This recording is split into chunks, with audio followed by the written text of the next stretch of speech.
ને બધા પૂછાય. પ્રશ્ન એમ કેવું છે તો મોક્ષ મેળવી કરવાનું શું? કે જો મોક્ષ મેળવીને કરવાનું શું? મોક્ષ લઈને આપણે જરૂર જ નથી. મોક્ષ ની આપણે જરૂર નથી. સમજ પડે ને? આપણે શેની જરૂર છે એ હું તમને કહું કે જીવ માત્ર સુખ ને ખોળે છે. શેને ખોળે છે?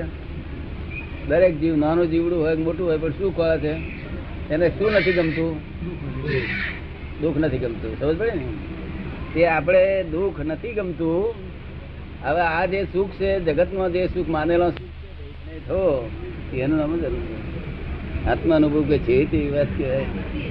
હવે આ સુખ જાય નહીં. અમારી આજ્ઞા મર્યાદા તો રોજ સમાધિ જ રહે, નિરંતર સમાધિ, ખોટમાં જ સમાધિ. એવું છે ને કે આપણે અસત્ય ને સત્ય આપણે માનેલું છે જન્મથી, એટલે એમાંથી નીકળવું છે જરા બહુ. આપના જેવા જો કોઈનો જો આશીર્વાદ મળે, એ કે છે કે આ અસત્યોને આપણે સત્ય માનેલું છે, એટલે જન્મો જન્મથી માનેલું છે, એટલે નીકળવું બહુ મુશ્કેલ. આપના જેવા મળે તો કઈક થાય એમ. અને ચીમનભાઈ આબરૂ રાખવા માટે બધા પ્રયત્ન કરે. એટલે ભાઈ ચીમન તમે નથી ને શું આબરૂ રાખો? પણ અત્યારે તો ચીમનભાઈ છો ને, હવે થશે જે થશે કરી કલ્પિત બધું, કલ્પિત વ્યવહાર બધું, પોલમ પોલ બધું, પોલમ પોલ. આપણે જાણીએ તમે એવું ના કર્યું પોલમ પોલ બધું નથી. તેનો અવલંબન હું જ છું કે તર્ક વિનાશ થઈ જશે, મરી જશો. આપણે દાદા એ વેદાંત છે ને તે ઘણા જોયા છે મેં, 10-10, 15-15, 20-20 વર્ષ સુધી એ વેદાંત ને એનું જે શ્રવણ મનન એ બધું કરે છે, પણ અમુક સંસ્કાર છે તે જતા નથી તેમાં. કે હું અનેક રૂપિયા છું છું એવું રૂપિયા થયા છો. શું કહ્યું કૃષ્ણ ભગવાન? એકો હમ બહુ શ્યામ એવું થઈ ગયું. બહુ શ્યામ થઈ ગયું છે. હું એક બહુ શ્યામ, અને મામો થયો, અને કાકો થયો, અને કુવો થયો, 40-45 વર્ષનો છું, 50 વર્ષનો છું, ગોરો છું, સાંભળો છું, કાળો છું, ભાળો છું, જાડો છું, ટીંગણો છું, લૂલો છું, લંગડો છું, કેટલું બધી જાતનું આરોપણ કરી શકું. હું એમબીબીએસ થયેલા છું. અને ઉપાધિ કે છે ડિગ્રી ને વાતચીત વર્ગી પડી. જો આપણે એક મનમાં એમ થયું કે ભાઈ ખાવા કરનાર કોણ જોઈએ, તો કઈક જોઈએ તે ખરું ને, માટે લગ્ન કરવા ગયા. હું તમારો સસરો તો પેલો કાકો બધા કઈ જોડે હું આને એકને કેટલા ચોરી પડે, એકને લેવા ગયા તમે કેટલા જણ ચોરી પડે. એવું આ વાંચીને વળગ્યું બધું, અને ભૂતા વળગે એમ વળગ્યું છે. પછી સીટ જંપીર બેસવા દે. તમારે છૂટી ગયા બધા ભૂતો આવે, આ ડાક્ટર છૂટી ગયા બધા. વિચાર કરવા બેસી ત્યારે થાય કે આ વ્યવહારિક જગત છે.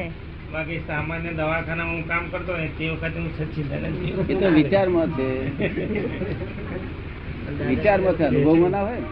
વિચારમાં છે ને અનુભવમાં ફેર ને. તમે વિચારમાં સચ્ચિદાનંદ છો, એના અનુભવમાં તો બહુ ફેર. વિચારમાં તો બધાને મનમાં છે કે આપણે કઈ છીએ, બધું વળે નહીં ને. આપણે વળવું જોઈએ ને. સંયમ ને ભગવાનનું છેટું નામ. સંયમ કોને કહેવાય તે કહું તમે સમજવું છે ડાક્ટર? ક્રોધ, માન, માયા, લોભ એને સંયમ કરે, કંટ્રોલેબલ કરે, સંપૂર્ણ કંટ્રોલ. કંટ્રોલ કોને કહેવાય? એ કોઈને દુઃખ ના થાય પોતાના ક્રોધ, માયા, લોભ, પોતાને એકલાને જ અસર થાય, બીજા કોઈને નિશ્ચિત પકડે થાય. એ સંયમ કહેવાય. તો અતિ સંયમ કહેવાય. તે સંપૂર્ણ પૂરો થતા સુધી ક્રોધ, માન, માયા, લોભ સંપૂર્ણ જાય ત્યાંથી સંયમ કહેવાય. બાકી જે ઉઘાડા પડતા હોય કોમની જોડે, જેમ કૂતરું કહે છે ખબર પડી જાય ને આપણને, એવો માણસનો ક્રોધ જે ખબર પડી જાય આપણને, તો સંયમ જ નથી ત્યાં આગળ. લોભ ઉઘાડો પડી જાય, લોભ ઉઘાડો ના પડી જાય, તમને ખબર પડી જાય કે આ બાપજી લોભિયા છે, ખબર પડી જાય ને તમને ખબર પડે. એટલે સંયમ કોને કહેવાય સમજાય ને તમે? સંયમ નો સાચી રીતે સમજવો જોઈએ. ક્રોધ, માન, માયા, લોભ નો સંયમ હોય એનું સંયમ. શું કહ્યું? બાકી આ ત્યાગ વ્યાગ કરે એનો સંયમ ના કહેવાય. એ તો ત્યાગી પુરુષ કહેવાય. શું ત્યાગી પુરુષ કહેવાય? બધા એમ નિયમમાં આવી ગયા. શું થયું? તે બધા નિયમ બધા ના પાડતા હોય. નિયમ એટલે એ કાળે એનું મન તે પ્રમાણે જ કાર્ય કરે, નિયમને આધીન જ. શું કહ્યું? તમે નિયમમાં આવેલા બધી રીતે તો થોડું થોડું કાચું બધી રીતે એમ તો સંયમ તો જોયેલો જ ના હોય. ક્રોધમાનમાં આવેલો છે કે જતા રહ્યા બધું છે જ તમારે છે. ભગવાન બેઠા થાય કે ના થાય? હવે શું થશે? આ ચાલતું નથી, હવે શું થશે? એ આર્થ ધ્યાન કહેવાય. શું આર્થ ધ્યાન? અગર તો કોઈ ગમતો માણસ આવ્યો, ઇન્કમ ટેક્સ નો કાગળ આવે, એ ગમતો હોય કે ના ગમતો હોય, એ આર્થ ધ્યાન કહેવાય. કેમ એ નથી ગમતો?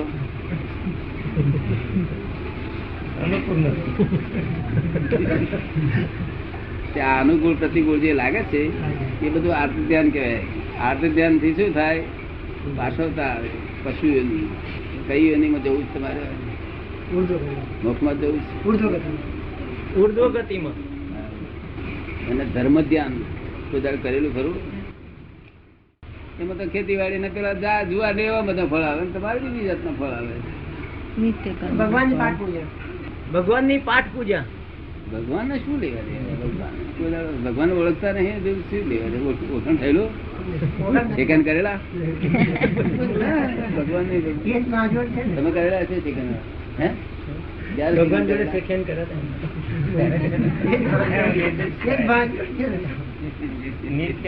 વિવેક કરવાનો એ જ ધર્મ છે.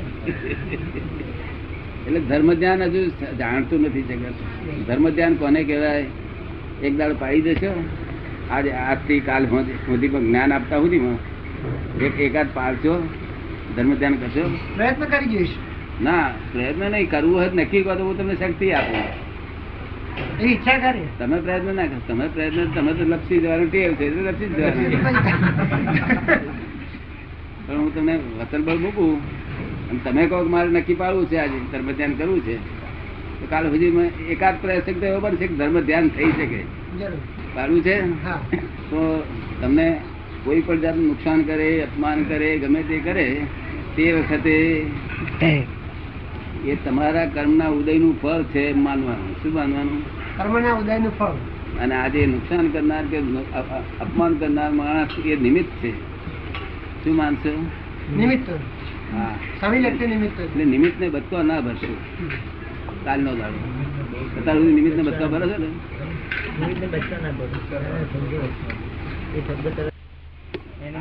પ્રતિકૂળ અનુકૂળ થઈ જશે તો ઉકેલ આવશે, નહીં તો ઉકેલ નહીં આવે. The world is the puzzle itself. There are two viewpoints to solve this puzzle. One relative viewpoint, one real viewpoint.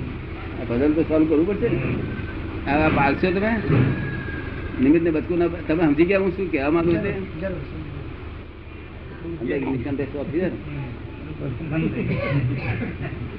સાથી ગમ ખાઈએ હાર મોડન ડરાય ગઈ. પણ આપણને નાનું છોકરું ઘણા આગળ ગમ ખાઈ જઈએ ત્યારે આપણે ધર્મ ધ્યાન કર્યું. શું કહ્યું? જેની સત્તા નથી. તમને કેમ લાગે? એવું એક કલાક જાવ પછી તમને કાયમ નહીં આપી દઈશ. બધી દરેક વસ્તુ આપી. કેટલી વસ્તુ જોઈએ તમારે? શું જોઈએ છે? બગડે તારે શું ઘટશે? સાધન વગર કાળની વિચિત્ર બગડી જાય ને. સંગ બધો કુસંગ છે બધો. જય સચિદાનંદ. એટલે હું તમને દિવ્ય ચક્ષુ આપીશ. દિવ્ય ચક્ષુ, પ્રજ્ઞા ચક્ષુ કે છે. બધાના આત્મા દેખાય. તમને ઘેર બૈરી છોકરા બધાના પૂતરામાં ગધેડામાં બધા આત્મા દેખાય. જોઈએ ના જોઈએ ના. પછી ક્રોધ માન માયા લોભ દૂર કરી આપીશ. થોડાક રહેવા દેવા છે. કાઢવા તો છે. એમનો પ્રશ્ન છે કે ઘણી વખત આપણા સગા સંબંધીઓ આપણને દગો દે છે, તો એ છે તો આગલા જન્મના કર્મનું ફળ છે કે શું? એનું વૈજ્ઞાનિક રીતે જરા સમજાવો. એમ આ બધું આ જન્મ જે તમે ભોગવી રહ્યા છો ને, એ જન્મથી તે મરણ સુધી બધું રિઝલ્ટ છે. રિઝલ્ટ શું છે?